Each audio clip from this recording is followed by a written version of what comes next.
Wow, why is there an elephant trunk hanging from the sky and spinning around? Is the air dancing ballet? A tornado isn't a giant fan. It's not someone blowing air, it's the result of cold and hot air having a giant fight.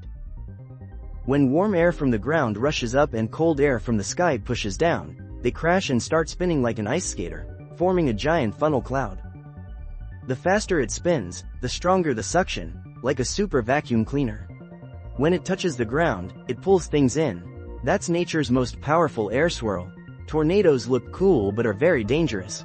If you see one, hide in a basement or a sturdy room immediately.